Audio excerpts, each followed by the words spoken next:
Qual que é o sono mais importante para o meu paciente com bruxismo? É esse aqui, o sono não REM, e é o estágio número 2 do nosso paciente. Bom, gravem isso aqui. E agora, André, por que isso é importante? Porque se eu não tenho um aprofundamento do sono, eu não vou ter um bom tratamento para o meu paciente com bruxismo. Então eu preciso passar orientações específicas para o meu paciente com bruxismo. Orientações diretrizes que vão dizer como dormir melhor, como esse paciente vai ter um aprofundamento do sono. Tratar o bruxismo ou controlar o bruxismo não é só placa oclusal. E aí você agora comigo está começando a pensar fora da placa oclusal, fora da caixa, você é diferente. Você, seja aluno ou não é aluno, você já é diferente. O que você está vendo aqui, ninguém mais sabe. Isso não é ensinado na graduação, infelizmente, né? Hoje ainda temos muitos defeitos na graduação, no ensino odontológico. Isso não é ensinado na graduação. Então, são poucos dentistas que sabem, são poucos dentistas que têm esse conhecimento. E você está se diferenciando. A partir do momento que você compreende a fisiopatologia do bruxismo, você entende o quê? Que eu preciso mexer, eu preciso tratar o sono do meu paciente. Você precisa entender que medicamentos que superficializam o sono, que deixam mais em estágios superficiais, são medicamentos que potencializam o bruxismo. Medicamentos, eu te dou um exemplo. Fluoxetina. O paciente toma fluoxetina sertralina. Você sabe o que é isso?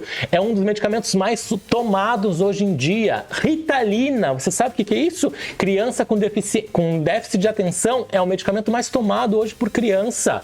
Fluoxetina, sertralina, ritalina tem um efeito colateral de superficializar o sono. Ele age num papel de serotonina, lá que não vem ao caso falar agora, mas ele superficializa também o sono, tá? E aí, se eu fico mais tempo, se a minha criança, né, que eu estou atendendo, dorme mal e fica mais tempo em estágios superficiais do sono, superficial, essa criança fica mais em estágios 2 do sono não REM.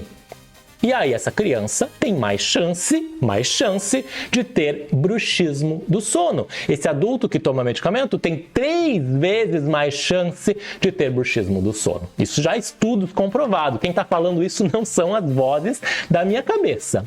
A partir de agora, a gente não ouve as vozes da nossa cabeça. A gente ouve o jaleco da evidência. A gente veste o jaleco da evidência. A gente ouve a voz da evidência, que é a voz das pesquisas. E as pesquisas feitas com polissonografia mostraram isso que eu estou falando para vocês. E as pesquisas mostraram com medicamentos como paroxetina e ritalina, mostraram que aumentam em até 3 vezes o bruxismo do meu paciente. Você precisa ficar ligado nisso aí. Bora lá. Oi, André, bom dia, Xará, bom dia. Ó, a Carmen acertou também ali, botou estágio 2 do sono não REM. Então a gente vai superficializar esse sono e a gente não quer isso, a gente quer aprofundar. Mas, André, o bruxismo acontece nessas etapas. Mas o bruxismo, tá vendo aqui, ó, escondidinho? Bruxismo. O bruxismo, ele acontece porque temos 3 etapas antes do bruxismo. Tá caindo meus papéis. 3 etapas de bruxismo antes. Quais são elas? Vamos descobrir? Quais etapas acontecem antes do bruxismo em si? Então eu vou tirar a etapa número 1. E aí a gente vai escrever no nosso caderno lá. A etapa número 1 é o quê? Microdespertar cerebral. Oi? Como assim? Não... Acabei de derrubar minha xícara de café. Hoje o negócio tá brabo. Vocês já viram o meu livro, gente? Conhecem o meu livro? Deixa eu mostrar para vocês aqui. O livro cheio de imagens, bonitão para vocês. Bora lá! Hoje eu tô... Jesus, tô com a zica. Bora lá. Olha lá, microdespertar cerebral com gotas de água. Vamos para o nosso iPad. Nem bebi meu chá, né? Porque caiu tudo.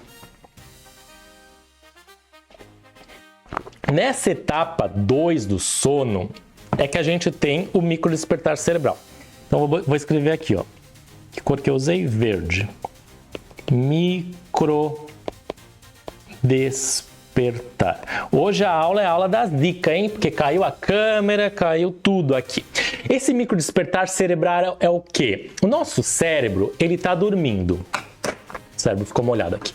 A gente está começando a dormir. Lembra lá, no estágio 2, passou do estágio de vigília para o estágio de sono, a gente começa a dormir. É para as ondas cerebrais estarem diminuindo. Esse é o objetivo aqui, as ondas cerebrais diminuir. Mas não é o que acontece. A gente tem o que é chamado de microdespertar cerebral, ou do inglês microarousal. Isso significa o quê? Quer dizer que a gente acorda? Não. A gente não acorda do sono aqui, tá bom? A gente tá dormindo ainda, mas o nosso cérebro tem um pequeno acorde, ou seja, as ondas cerebrais que eram para estar diminuindo, tem um despertar, um microdespertar. E olha só, o microdespertar cerebral, ele é, vou escrever aqui, ó, um marcador como chama isso? Do cansaço, da sonolência diurna. Olha só, tudo começa a fazer sentido. Então, como eu falei para vocês, um sintoma do meu paciente com bruxismo é o quê? Estar com cansaço, ter dor de cabeça pela manhã, não é só desgaste de dente, é pensar fora do dente. Então a gente tem um microdespertar, que ele é um marcador da fragmentação do sono, da sonolência diurna. Vamos botar aqui, ó, fragmentação do sono. Perfeito? Então eu tenho uma fragmentação do sono aqui. E aí eu tenho esse microdespertar. Só que ainda tem a etapa número 2 e a etapa 3 para acontecer o bruxismo. Qual que é a etapa número 2? Vamos abrir aqui, se me permitir. Tadã! Taquicardia. Então, microdespertar, taquicardia. Como assim? Então a gente tem o cérebro que acorda, tum, tum, tum, e depois a gente tem, cadê o nosso coração? O coração aqui, ó, que começa a bater mais forte. Anotem aí, microdespertar, depois taquicardia. E agora uma curiosidade para vocês. Sabia que já foi feita pesquisa usando medicamentos que atuam na hipertensão, na taquicardia, no coração, para tratar o bruxismo? Já foi feita pesquisa com isso? Porque olha a ideia, né? Olha a ideia, genial essa ideia. O que acontece? Eu pego o paciente, ele tem microdespertar, depois taquicardia. Se não tem a taquicardia, ele não passa para a próxima etapa, que vai dar o bruxismo. Genial! Então eu vou dar um medicamento que age na taquicardia. E foi feito isso. Muito interessante. E os resultados são o quê? São positivos. Entretanto, não é indicado. Porque tem muito efeito colateral. Dá um remédio para taquicardia para quem não tem taquicardia, quem não tem problema de coração. Tá? Então não se faz isso hoje em dia, tá bom? Mas já se pensou, já tiveram pesquisadores que tiveram essa ideia de prescrever medicamentos, né, beta-bloqueadores para taquicardia, para agir no bruxismo. Teve um efeito pequeno, mas os efeitos colaterais eram muito piores do que os efeitos positivos. Então a gente não usa medicamento aqui, tá bom?